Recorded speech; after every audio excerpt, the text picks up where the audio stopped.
Good morning. Today is Monday, December 2nd. This is Wake Up with KERA News, and I'm Andrew Garcia.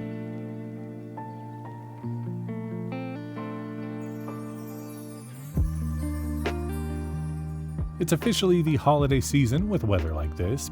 Temperatures will reach the upper 50s today, and we can expect more winter weather later this week. A new study finds increased overtreatment of prostate cancer in men with limited life expectancy. We'll hear a doctor's concerns about the study after the news. The Grand Prairie School Board is scheduled to meet tonight to discuss possibly firing its suspended superintendent. Jorge Arredondo says the district denied him due process when it placed him on paid leave in September after just 2 months on the job. The district said Arredondo violated policy, but he says he was never told what he did or who accused him. The board will talk about the lawsuit and Arredondo's employment during tonight's closed meeting.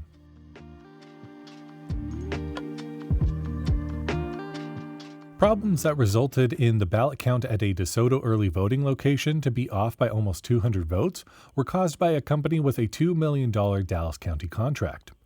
The screens on tablets that election clerks use to check in voters froze and rebooted.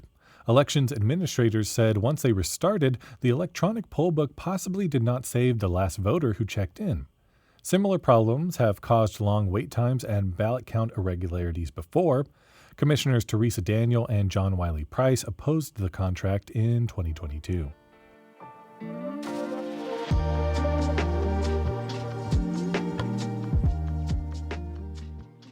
About 1 in 8 men will get prostate cancer in their lifetime, but a new study concludes an increasing number of men with limited life expectancy are being overtreated for the disease with procedures that can cause unwanted side effects without adding more years to their lives. Urologist Dr. Parth Shah of Texas Health Southwest Fort Worth explains his concerns about the study to KERA's Sam Bekah. We've learned a lot about prostate cancer over the past 15, 20 years. We know that many forms are very slow moving and they may not have a long-term impact to your longevity or your life expectancy. And so the big push as a field is to monitor prostate cancers if they're not aggressive. The real notable thing in this study was that patients with, maybe more aggressive cancers that perhaps wouldn't live that long did get treated. And that's what authors are saying is an overtreatment of prostate cancer. Are you saying the appropriate treatment would have been just simply monitor them? Yeah, the authors in this paper would argue that men with aggressive prostate cancer that we think may not live 10 years should be just monitored and to not do anything about the cancers. I think that's a valid thought to have when writing a paper or in a research setting. But, when you have patients that are in your office that we've found to have aggressive prostate cancer, and we just tell them, hey, we should monitor it, the impact of that diagnosis and the stress involved takes a toll on patients. And so I could see why patients would want to be treated and not to let the disease control the narrative. Which explains why this is occurring at all, this problem. Quite frankly, monitoring and not doing anything also requires, follow-up and repeat doctor's appointments and visits, which can also take their own toll. So, yes, I think we should be careful and not overtreat patients. But at some point, it is a shared decision between the patient and the physicians that are guiding the treatment on what is in the best interest of the patient. So that said, then what are the recommendations about screening for prostate cancer? Who should get it and when? Current guidelines state that if you're a man at the age of 50, you should get a blood test. It's called a PSA number. You should get that at the age of 50, unless you have a higher risk of developing prostate cancer. So perhaps it runs in your family. Or we know African American men can harbor more aggressive prostate cancer. So you should be getting screened at the age of 45. And based on that blood test would kind of help determine how closely do we follow you if we're screening.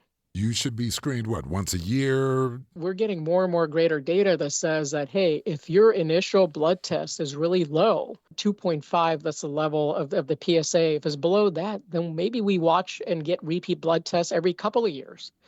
If you're above that 2.5, we should get a blood test every 1 year. The whole goal of this is to not overdiagnose people with problems that may not have a consequence, But certainly, we don't want to miss cancers that can be treated and cured at the localized stage either. So this is a balance between the population at large as well as each individual person. Still, what are signs and symptoms that you should watch out for? So prostate cancer, like many of the other cancers that we screen for, is asymptomatic. So it typically may not cause any symptoms at the initial stages. And that's why screening is so important. Some men may report changes in how they urinate. Perhaps they urinate too frequently. Perhaps they feel like a decrease in stream. But some of these changes can also overlap with the nature of aging itself. So there is a crossover between these symptoms of aging and prostate cancer, and that's why screening is so important. That was KERA's Sam Bekah speaking with Dr. Parth Shah of Texas Health Southwest Fort Worth.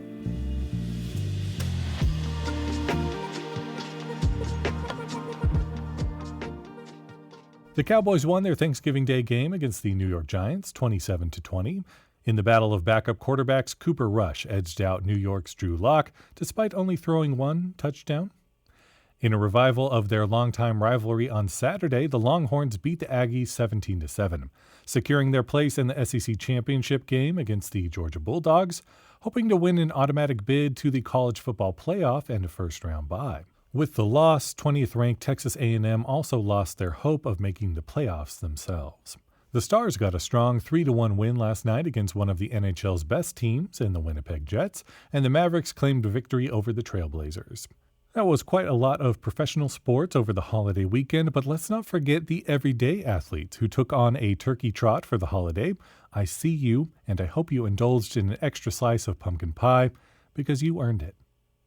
The Snow Day exhibit at the Galleria offers both an immersive and aesthetic holiday experience, perfect if you've been waiting all year to enjoy the holiday season. Check out other things to do in North Texas this winter at kera.org/calendar.